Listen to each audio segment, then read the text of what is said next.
You're listening to Law, Life, and Culture with Betsy Kim on WNHH-LP 103.5 FM, your home for community radio. Thank you very much, Harry Droz and Paul Bass. I'm Betsy Kim. We're about a month into a new year where resolutions seem to be less about losing weight and quitting smoking, but instead about pursuing happier lives. Today, cultural trends seem to focus more on finding greater purpose and living more intentional lives. Can people actually commit to and succeed in making their lives happier and more meaningful? Quinnipiac sociology professor Suzanne Hudd teaches a course called The Pursuit of Happiness. She received her undergraduate degree and PhD in sociology from Yale University. Using a sociological lens, Dr. Hudd joins us today to talk more about learning to live a more satisfying life. And also we're joined by New York psychologist, psychotherapist, Dr. Elizabeth Stringer, another Yale University graduate. She'll discuss the psychological approach to pursuing meaning, purpose, and happiness. So, welcome to our program. Thank you. Nice to be here. Oh, great. We're really delighted that you're here. So first off, Dr. Hudd, you teach Sociology 300 on pursuing happiness. Can you tell us what is the real focus of your class? What are you hoping your students walk away with? Well, we begin the class with self-awareness. I think self-awareness is a foundation to really having happiness and understanding happiness, but we contrast that with the social messages that students often receive about happiness. And so there's this constant tension in the class between what your insides are saying to you and what kinds of messages you're getting from the outside world. One of the big things that I work on with the class is self-compassion. Because of that tension and conflict, they often beat themselves up for not following those messages, when in reality, following the message wouldn't really make them any happier or might make them less happy. And so we structure the class in kind of two sequences. In the first half of the class, they go through a series of exercises that research has shown to improve quality of life and happiness. And then in the second half of the class, they implement an exercise of their own for a month-long project. And they try and work on their own happiness during the second half of the month. And so the real trick is their ability, I think, to listen to those messages and be able to distinguish what matters to them versus what someone outside of them is telling them. Okay. And so what do you think the tools, those messages you try to impart to your students? Could you tell us briefly what some of those are?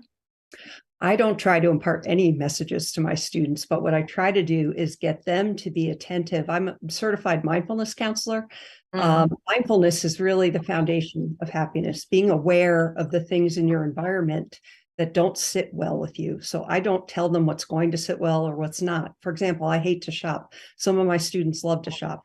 If shopping makes them happy, I'm not going to tell them not to shop because I don't think shopping is right. So it's really about them becoming their authentic self and them defining and deciding what it is by just noticing day to day. Sometimes I tell them, sometimes it's removing something from your life that's going to make you happier. Maybe a toxic person who, when you spend time with that person, you're doing things that you wouldn't ordinarily do yourself.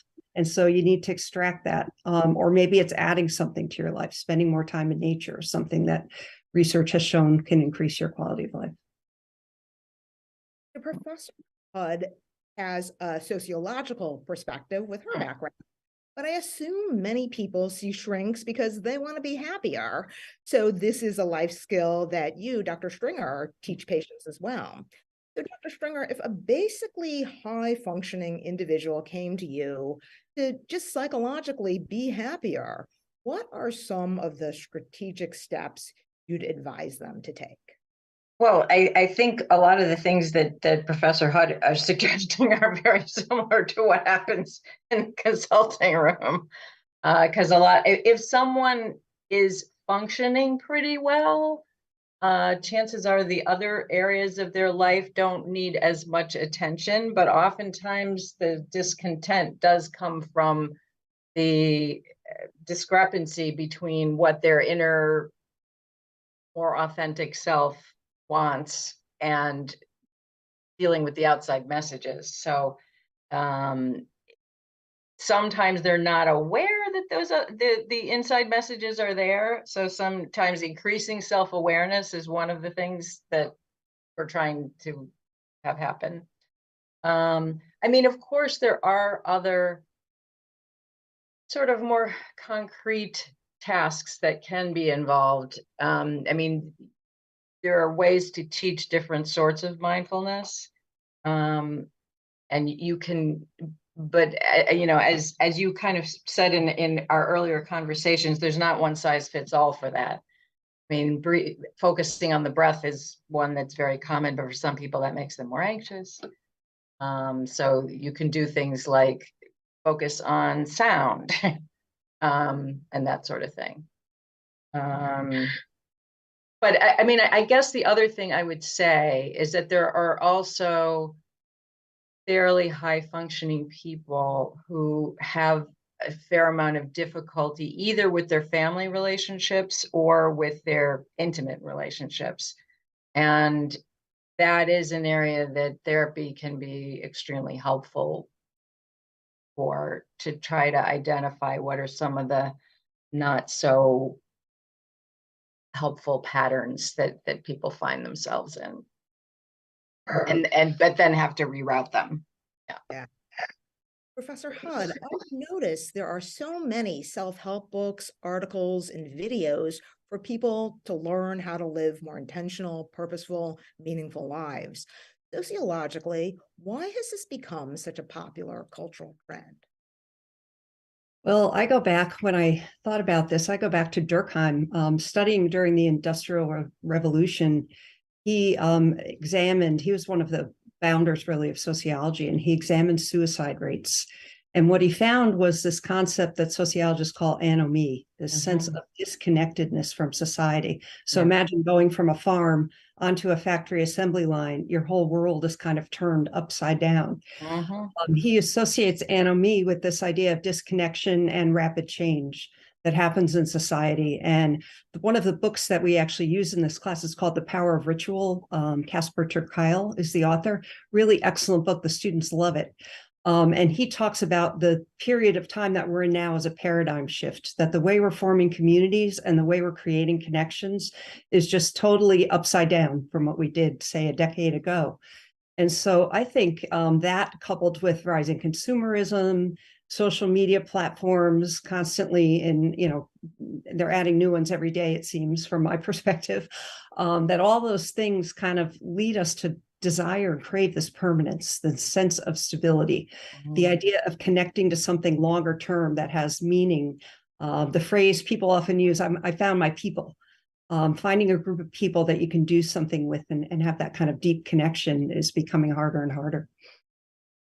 I think it's interesting the way sociology looks at happiness from a societal point of view often.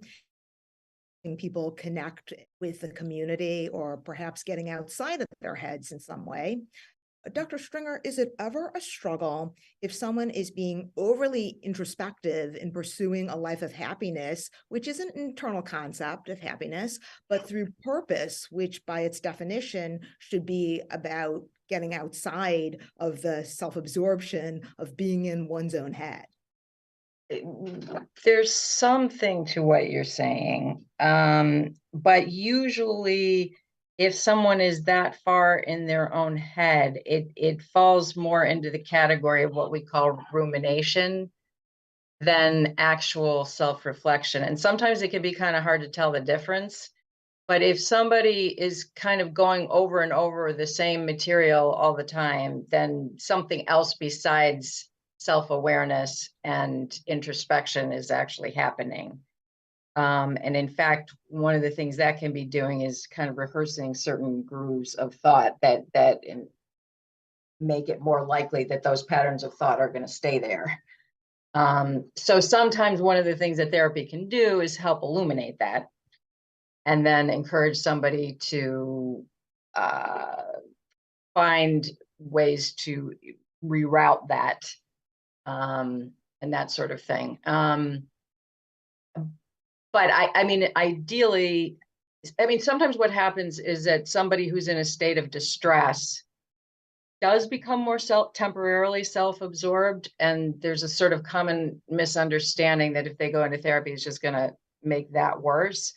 But oftentimes there's a phase of needing to do actual introspection and internal work in order to feel well enough to then turn to the outside world and be able to interact with it very well. Interesting. So do you both feel toxic narcissism has become far too prevalent in our culture? And if so, what have been the effects of this? So Professor Hud, first in society, and then Dr. Stringer for the individual and the people around that person. Yeah, I've not seen statistics on toxic narcissism, so I have no idea clinically. I guess, Elizabeth, you could speak to that more so than myself. I will say that I can speak in terms of values, and sociologists look at values and culture, and there has been a value shift away from things like democracy and equality and toward things like self-fulfillment and self-development, that people are more individualistic these days in their orientation, and society certainly involves a give and take, right? I'm going to have to make sacrifices and compromises to stay within the regulations of society that might not often fit my personal rules. Narcissists tend to be takers, right? They want attention. They want you to focus on them, and an unhealthy, really, sense of themselves. They're overly self-aware. And so I think that kind of shift has occurred over time, and we're sort of drawn to these people who are out there speaking all the time, and they're speaking loudly, and they're drawing our attention in, and part of us says, well, maybe I should be doing that too. Maybe I should be getting that attention. So that's, I think, culturally a lot of what's happening these days. Dr. Stringer, for an individual and the person around that person, can you address that thought of narcissism or the phenomenon?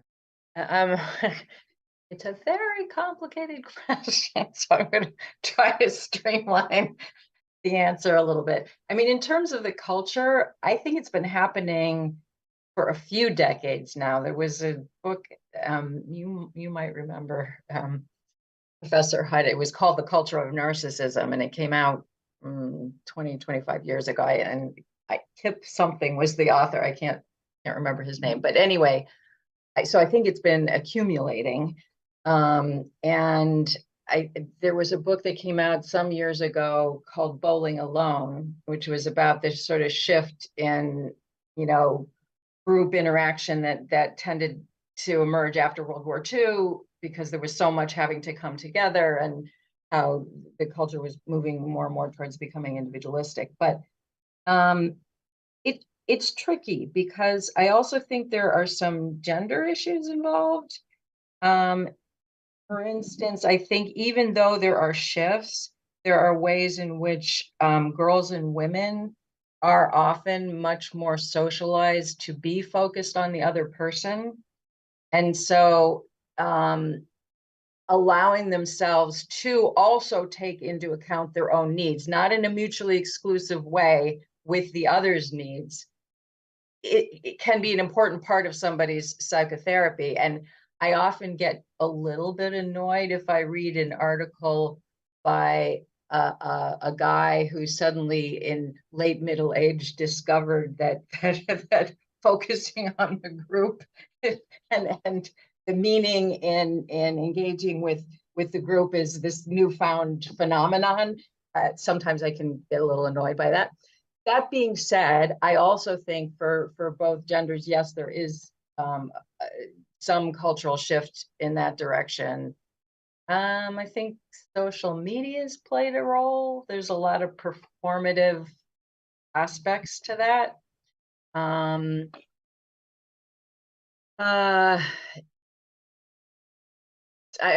don't that's a long-winded answer to your question, and I'm not sure I fully answered it. Yeah. Out of curiosity, before our program, I actually started taking online Yale's Coursera course on happiness, and it's pretty good class. And I believe it's the most popular open class they have, with more than 4 million people taking it. So I did want to ask, you addressed how we got here a little, but also, do you think this seeking happiness has always been a painful part of the human condition, Professor Hood? You can go back to Aristotle, who wrote about happiness. So it definitely has been around a long time as something we've been interested in pursuing. The General Social Survey, if you look at from around in the 1990s to present, the responses, so they go out and they just survey a random sample of Americans, how happy they are. And happiness has been declining since the 1990s. Part of it being that rapid change that's going on in our culture. And part of it I'd attribute to a term sociologists use, cultural lag, the idea that when I'm old enough to remember when people started carrying cell phones around and you would go to the movie theater and you'd be sitting there and inevitably somebody's phone would go off, that our behavior kind of lags behind the technology. This was before they put the thing up now to remind you to shut your phone off, because they hadn't compensated or accounted for the fact that people would be bringing them in movie theaters. And some social researchers have observed that over time, so if you go back to the early 1900s, say cars, washing machines, it could take decades before the average homeowner had a car, excuse me, or a washer dryer. It's now a handful of years that the technology is shifting on us. So again, that sort of rapid change that Durkheim referred to is just leading us in this direction that we're sort of lost. I mean, if all these changes are happening, what's going to happen next? I'm kind of sitting there in a perpetual state of waiting for the next thing. One of the exercises in the Coursera class that I referenced is selecting your greatest strengths to boost your own happiness. And for example, one description was perseverance, courage. I persist toward my goals despite obstacles, discouragements, or disappointment. And I don't know, it seemed a little grandiose for me to make such proclamations about myself, maybe a little too self-involved for my comfort level. But Dr. Stringer, what is the appropriate balance between positively appreciating yourself and your attributes and shameless braggadocio? It's a good question. Again, I think traditionally there has been a bit of a gender gap about that.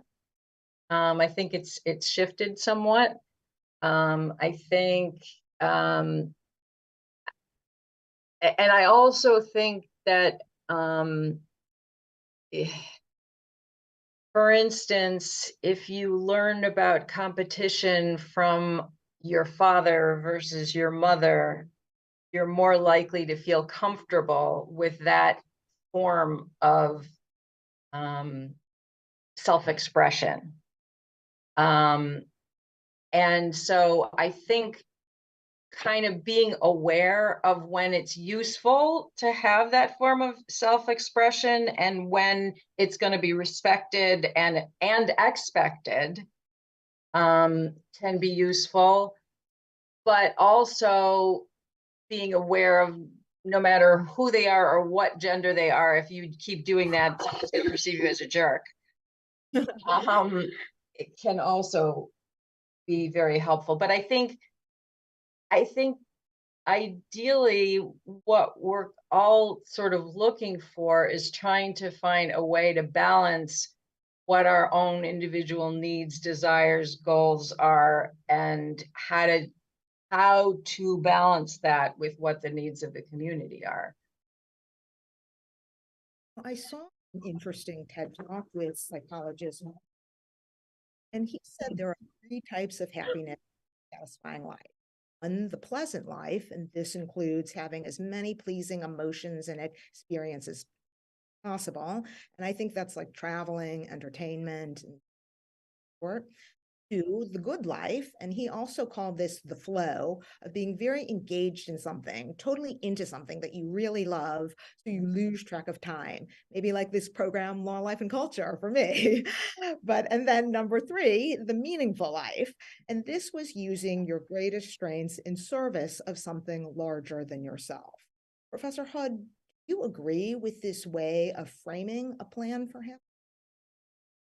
Yeah, the sociologist in me likes the fact that I'm going out from my head then to something, it's still me, but I'm in the zone. So I'm sort of starting to move out. And then that third level is really completely out there, right? I've connected to something outside of myself. So sociologically, I like it a lot. I thought when I think about it in terms of my students who are 20 years old, they come to college thinking it's going to give them the sense of purpose. It's going to help them find that. So they really don't, many of the students in my class don't have that level of happiness. It kind of makes me think happiness is somewhat of a relative thing. And maybe, I don't know if there's research on this, but maybe it's age related. In other words, there's a certain amount of maturity for me to make those kind of connections that are deeper and richer in the community. And so for right now, simplistically, my students would want college to give them that answer. What is my purpose? But we all know, being as old as we are, that it's not that easy, right? It's not going to happen that fast. Can I just make a comment about that?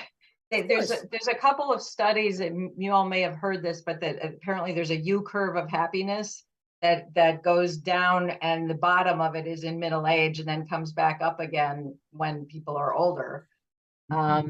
Nobody has come up with a solid theory about why that is, but they have observed it. And also developmentally, where the 20-year-olds are, I mean, one of the things about teenage and late adolescence does have to do with identity formation and trying to identify what their purpose is. I mean, it's a developmental task. So It's not surprising that, the students that you're seeing are in that place.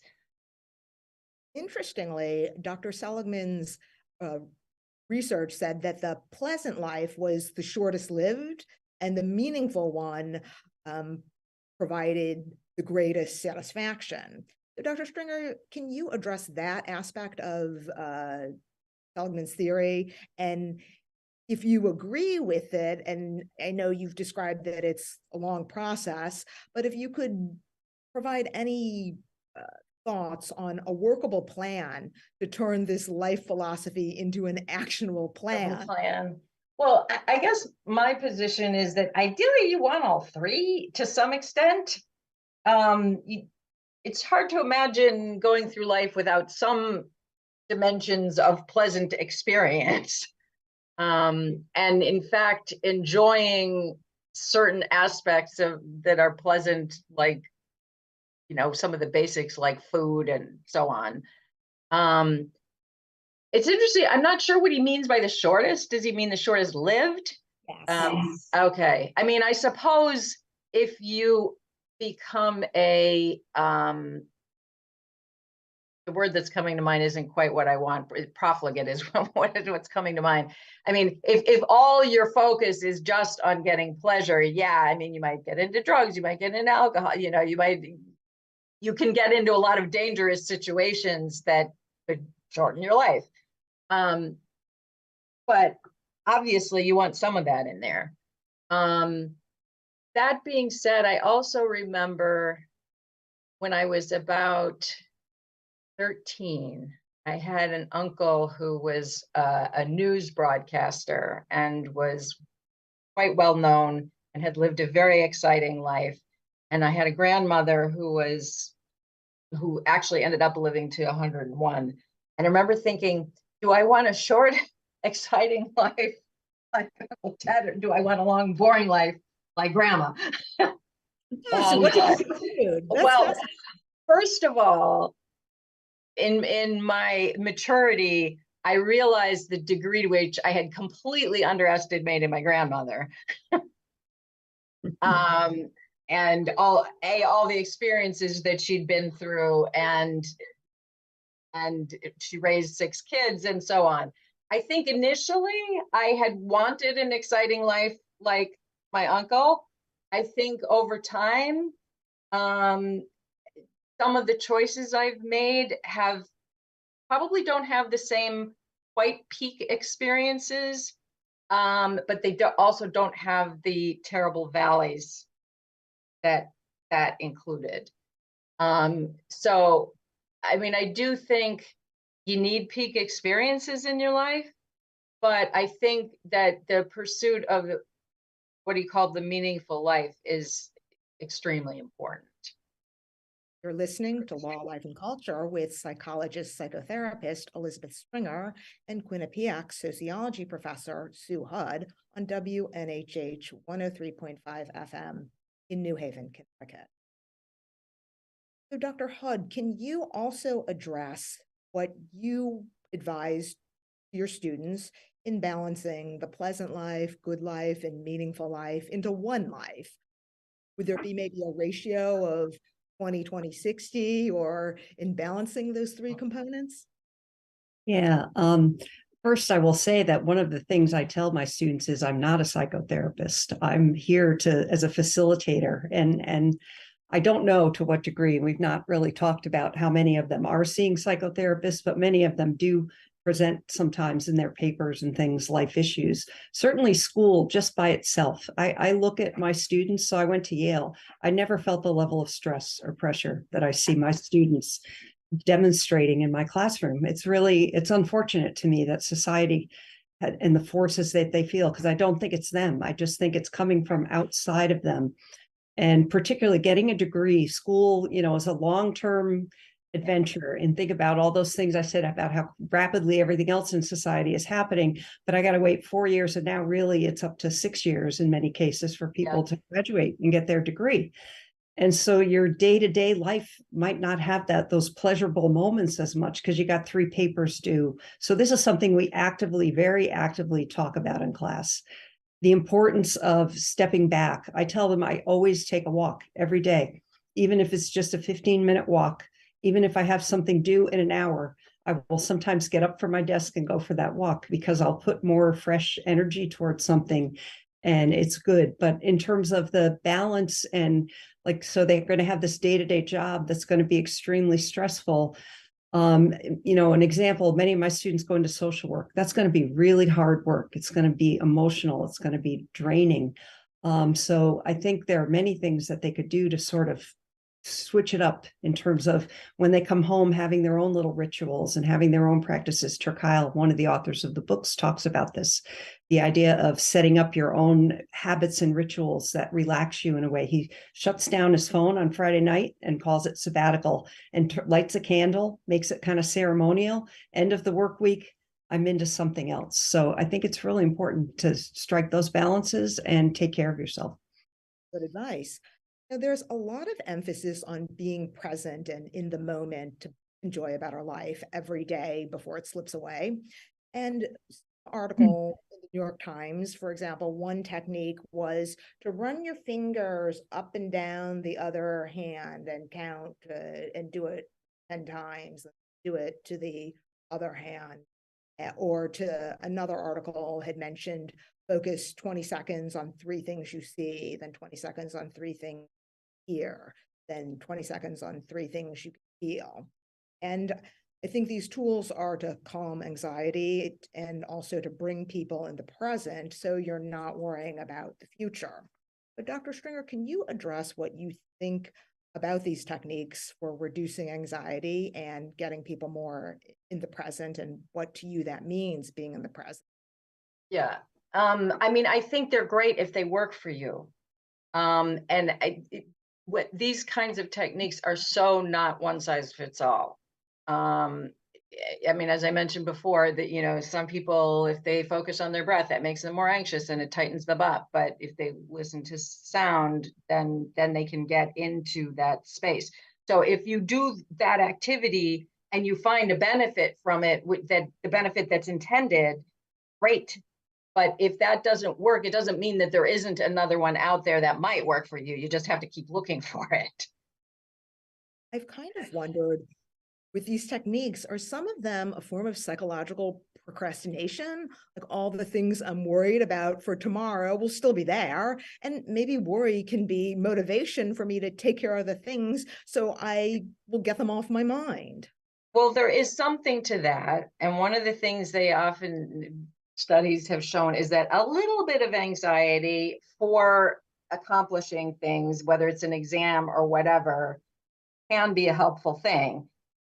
That being said, apropos of the mindfulness, there's a group of mindfulness-based cognitive behavioral therapy people who studied with some original Buddhists like Thich Nhat Hanh.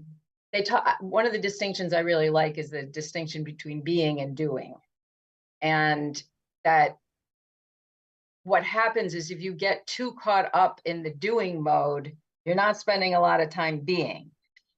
And so those techniques are intended to sort of bring you back to the being mode where you are more grounded, you are in the present, but it doesn't mean you're never in the doing mode. There are things that have to get taken care of for food, clothing, shelter. But even those, there is a way to do them where you're more present. And like some people don't want to deal with sort of the basics of everyday life because they're afraid they're going to be bored. And if you do them in a more mindful way, they're not so boring. So yeah. I know history, economics, and a lot of other complex factors come into play, but where does an individual mental health come into play with our country's larger sociological health? And because isn't society the collection of all these individuals and their own psychologies? And so do you think if people took better care of themselves mentally, that would help avert some of the larger breakdowns in our society? Sociologists, we use a term agency versus structure. And agency is my feeling, my ability to act. So mental health problems descend on people. They're not actively out looking to acquire a mental health problem. The structure, instead of me, and there are things I could certainly do if I was depressed, for example, but there are also structural things. That's what sociologists look at. What could our structure, how could our structure change? So it takes my anxious students as an example, who are in my class struggling with the workload and the stresses that they feel. How could we align or do something different with college such that they would have a better experience that would acknowledge the fact that they're going through all that they're going through? So maybe a more relaxed class environment, maybe less classes, maybe less credits that they would have to take. I find myself, that's what drew me to this happiness class. I actually went and listened to a couple of sessions when we went into the pandemic mode in March of 2020. I had never taught online. So I said, I'm going to try something online just to see what this looks like. And I actually looked at the Yale happiness class and I thought, wow, this is something I bet students are afraid. I bet that level of anxiety, it made me, that in conjunction with being in that mindfulness class made me say, wait a minute, there's a human condition here. I'm dealing with humans. And right now, this is an extremely stressful situation. And so I changed the structure of the class. We started every class with a dialogue about where people were and what was going on. And I think that's a small level structural change. We really need some bigger level structural changes that would allow for the fact that we know we have high rates. A third of adolescents now suffer from anxiety. We know that's a problem. How can we fix the system to make it better for them in the system? Dr. Stringer, moving on a little bit, how do you define an intentional, purposeful? I mean, I guess I would say doing your best to determine what your own needs, values, wishes are, and doing your best to pursue those while at the same time bearing in mind that some of those needs include, some of our very basic needs include connection with other people, and finding whatever means you can to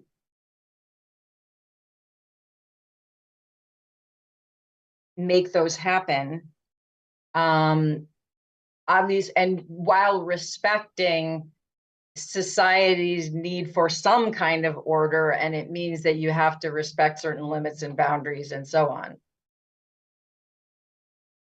For many people who had New Year's resolutions that sort of incorporate some of the concepts that you were describing, they fell off the bandwagon by now, maybe spending time doom scrolling on Instagram, Right. or as one of my friends sarcastically posted, his New Year's resolution was to spend even more time on LinkedIn. What steps or advice would you have for addressing the description of Dr. Stringer's intentional, purposeful life? So I'm throwing that question to you, Professor. Oh, so I'm sorry, you want me to talk about what I would advise for students in terms of finding intention in my classes? Yeah, these projects have been fascinating. So they take the second half of the semester after they've dabbled. They spend a little time in nature. We have a gratitude week. We have a random act of kindness week. We do these, they keep a journal of their experiences, and they create these sort of, I'd call them calico. They take pieces of each thing sometimes and put them together. An example of one that I found that students are drawn to is, surprise, surprise, social media. They're one class I have them watch, just observe. When are you picking up your phone? When are you sitting at your computer? What's happening? Kind of thing. And so they come back and they're often, of course, lots more hours than they expect. And so the next week we try leaving the phone for an hour or two. Or if you can't, because I now have students who tell me they literally can't leave their phone behind, then think about why you can't and talk about that a little bit. So what they inevitably, some of them choose these projects that involve getting away from technology, and they're poignantly aware. So several students have come up with dinner night with their roommates. They make a homemade dinner. Everybody puts their phone in the drawer and they sit and they have dinner. Sounds really lovely. Somebody says, well, I got to keep mine near me because, my mother's going to call or whatever it is. And suddenly they observe how it changes the whole theme, the feel of the evening, but they still can't stop themselves. And so the advice I give them is expect that it won't go perfect, but keep trying. Take small steps, make little changes. Little changes will compile into big changes. Do you want to add to that? Yeah, I do. First of all, I just want to say, it's funny because I spend most of my time in the consulting room dealing with people's intrapsychic issues, but I 100% agree with what Professor Hutt is saying about the need for structural changes. College, I have worked with many college students, and it's insane the amount of pressure that students are feeling. An internal shift about that may also have to do with the student recognizing what's good for them, not necessarily having to feel like they have to rise to some outside standard. I mean, obviously they have to do it to some extent in order to get through school, but also recognizing that their whole self-worth is not based on their performance. That's one of the things. But one of the things I think that's tricky about social media, and part of the reason that a lot of times students and other people will turn to it, is sometimes that's a substitute for direct connection. That social media is a way of trying to find connection, and some students and people have difficulty working on their own. There can be underlying issues about that. Sometimes things like working in a library where there are other people around and provide enough sense of the presence of others to make it possible to do work on their own without resorting to social media. But I think that is one of the difficulties about it, is that people are dealing with a certain amount of social isolation and then using social media as a kind of substitute for that. I think there's also a piece that, in terms of the part about worrying about a mom calling, is I think the most recent generations have a different set of relationships with their own parents, and there may be much more communication that goes on between parents and young adults, and figuring out what amount of separation can be okay and good for everybody is also part of the picture. I want to also return back to this concept of narcissism as You did note that it is a complex issue. It's not just something overly into themselves. It's a bit beyond Right. that. But you think that even a positive focus on an intentional, purposeful life can be a typical trait of a narcissist with grandiose ideas of their overblown sense of their impact in the world? I mean, is it all a positive thing, or positive narcissism, does that weave in there with it too? It's a really good question. I think there are instances where someone who was narcissistic or had a certain amount of grandiosity, if you pair that with an amazing amount of talent, it can lead to interesting things and wonderful accomplishments. And sometimes that amount of grandiosity is needed in order to break, especially with things like performers, to break through to a certain level. I'm not sure that totally answers your question. Yeah. Very I good. mean, so I guess what I'm saying is, generally speaking, it's not so useful. And some of the people who are able to accomplish those things in their personal lives, you wouldn't want to live with them. And oftentimes that's where those people are more likely to get into therapy. Sure.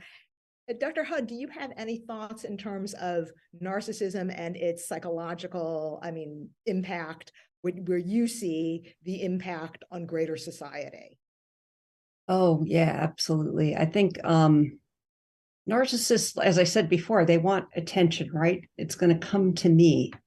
And the idea that I'm trying to avoid getting into politics, but politics is the forum, right? We watched last week a vote in the House, and all eyes are on these people who want this position. And I think in our, winner take all society, a lot of times now, people think that I have to get the post. I have to get the position. There's less concern for, I wrote a book on teamwork called The Athlete's Covenant, and team is in my history. And to me, teamwork is about filling a role and watching the collective success of a group, right? And that's so important in teamwork. I don't even know what I did to help us win, but we won.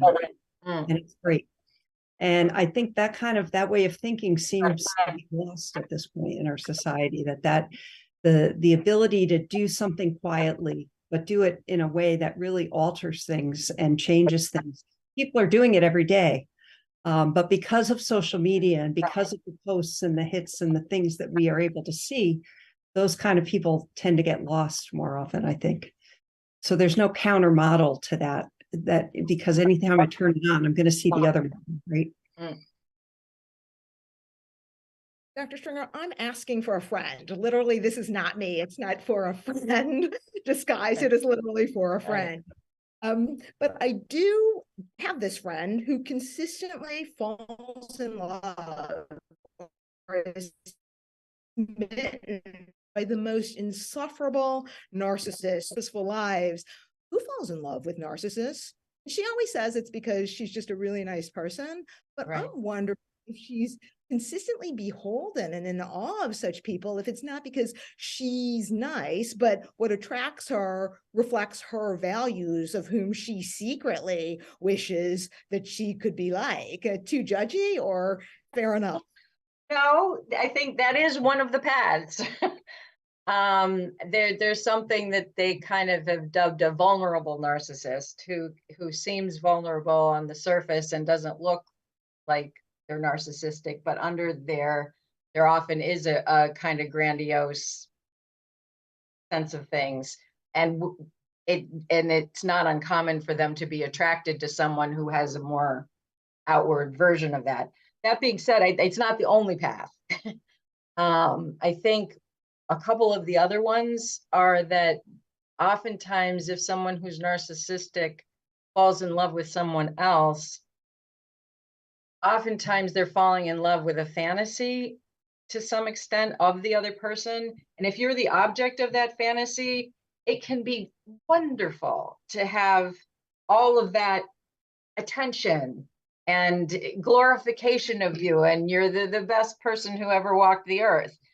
The problem is, inevitably, someone's flaws are going to show, and then narcissistic people tend to idealize and then devalue, and then you're going to go from the top to the bottom. But that can be another path. And there's a third one in there. What was it?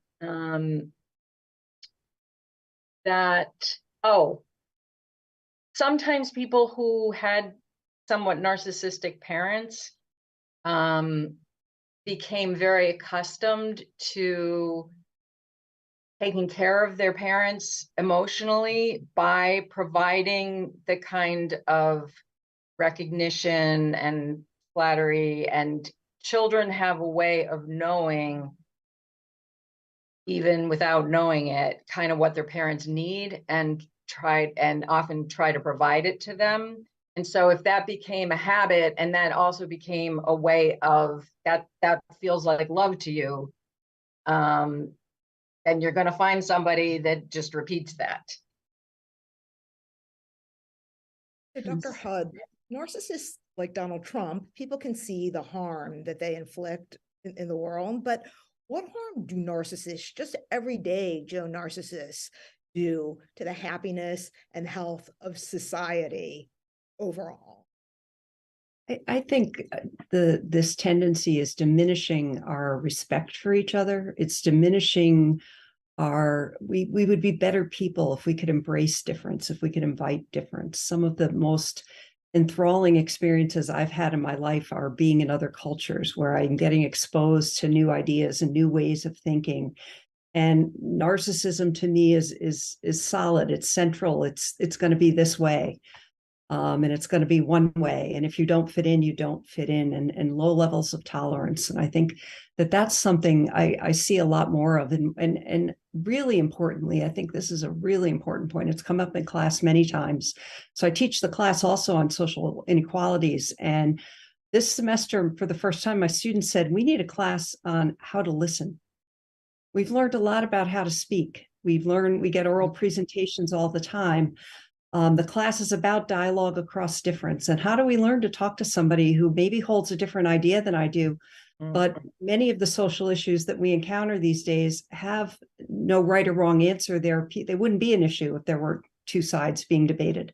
It would be decided that it had to be one way. And since we're debating it, there are other perspectives. And really, we invested a whole lot of energy in having that conversation. Interestingly, it doesn't come up as often in the happiness class, I think in part because students think they all have the same definition of happiness, when in reality, when I read what they write, they don't. But they kind of think they do. And so I think the detriment to our society is this idea that there's going to be one approach or one way of seeing things, and I don't have to listen to your point of view anymore.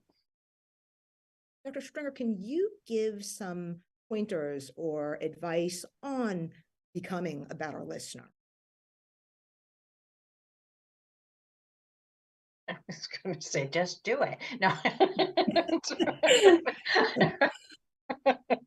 No, let me think that through a little bit.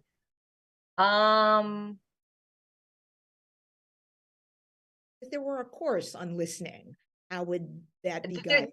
There actually are courses on, I think things like motivational trainings, like motivational interviewing, talk about how to do that. Where you kind of make sure you're acknowledging the other person by saying mm-hmm and that sort of thing. If you're doing it as a fake, it won't work. And making eye contact. One of the other ways they talk about is making sure that you're processing well enough that you can kind of mirror back what the other person just said to you, kind of in your own words. I realize that this is something therapists, like the air they breathe. So like reflecting on what you're actually doing when you're doing it, and it's like remembering how you learned to ride a bicycle. Hopefully most of us had an inclination in that direction to begin with, but anyway, leaving space, being aware of when you might be taking more of the floor than necessary. That's what's coming to mind immediately.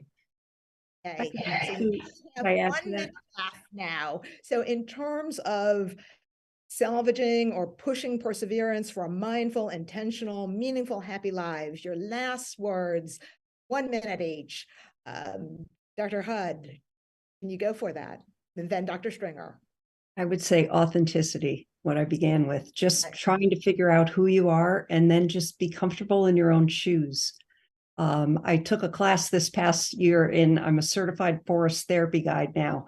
And everybody in that class, there were tree huggers, but they were all comfortable with being tree huggers.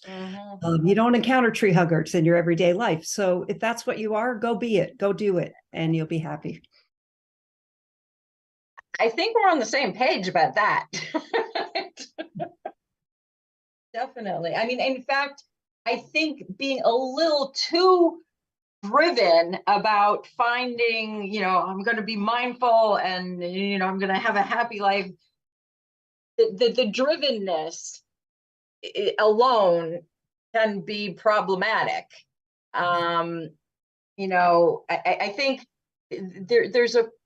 when we're doing therapy, there's a piece about trying to change the things you can, but also accept where your own limitations are. And some of that self-acceptance is also part of being who you are. Thank you very much, Dr. Elizabeth Stringer and Professor Sue Hudd. I apologize, we're out of time. Okay. And Harry Droz and Paul Bass, thank you. And to our listeners, we appreciate your being with us today.